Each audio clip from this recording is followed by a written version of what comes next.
Hello and welcome to this video series, which is an introduction to Google Classroom.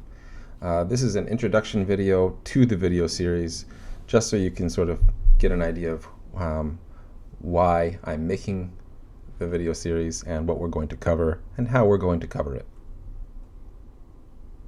So I'd like to, before I get too deep into this, I'd like to share with you why I think learning Google Classroom is a good idea.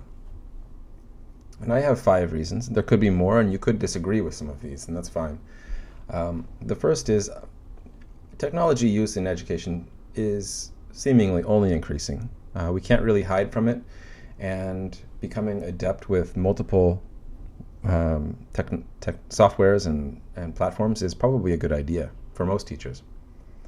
Number 2, Google Classroom in particular, I think it's very easy to use. Having used Moodle, having used Blackboard, having used various other learning management systems, I think they all have their strengths and their weaknesses. In Google's case, I find Classroom to be really intuitive, very easy to use, and you can go from really little knowledge to quite adept in being able to do most things you want to do in relatively short order. Number 3, speed and efficiency. Having again used other LMSs, I find the speed and efficiency with which I can make materials and then attach materials, assign materials with due dates, and then collect those, grade those, and return those to students, I find that so very fast in Google that I think it's a real advantage. Number 4, this is something Google's particularly good at that I don't feel a lot of other LMSs, to my knowledge, have done quite an adequate job on, which is giving opportunities for collaboration. This could be both between teachers when we are teaching, we have several teachers teaching different sections of the same course, or between students who need to do group work and need to have a shared document. So I think that's a really strong point of Google Classroom and the Google suite of products.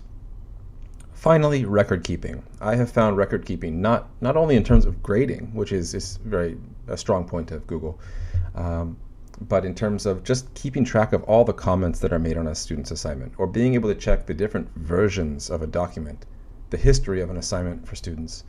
I found that very intuitive and just a strong point. So those are some of my reasons. Now, I'd like to talk a bit about the hierarchy of videos that I've sort of conceptualized here. There could be other ways to do this, but this is how I've thought of it. I basically consider that we are sort of building Google Classroom skills, and it's sort of like building a pyramid. And you would have to start with the base first, base skills off which everything else builds. And that's what we've got down in green, number 1, beginner skills. And there will be 4 videos in that group. So this is where you start. If you have no background in Google Classroom, it's a great idea to start with level 1, video 1. Then we would move up to intermediate skills. And there's only 2 videos planned for that level at this moment, and they're mostly related to grading. I think that's going to help people be very efficient. Now we go up to level 3, the yellow, and that's advanced skills. A lot of that has to do with video and writing classes in particular. So you may or may not want to watch those videos depending on how you plan to deploy Google Classroom, or if you plan to use Google Classroom. I would say for most teachers, getting through level 1 and 2 is going to get you the lion's share of the benefit, at least if you're just getting started. I would encourage you to watch those 6 videos. And then if you're really still interested, then go for the next 7 videos to really sort of up your game to the next level. Now, how these videos are going to be organized is very formulaic. I don't change it up much. Every video targets a specific aspect of Google Classroom and or the Google for Education suite product library. That could be Google Docs, Google Forms, even Gmail. So I try to keep them targeted.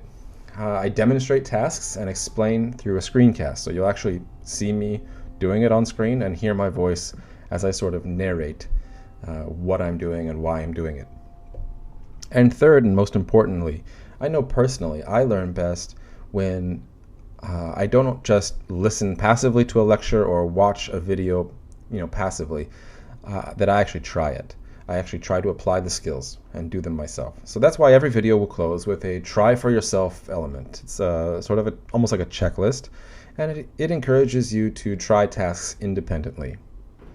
So with that, I will close the video out. I hope this series is useful. I would appreciate any constructive criticism that you may have for me. You know where to reach me, and let's learn Google Classroom.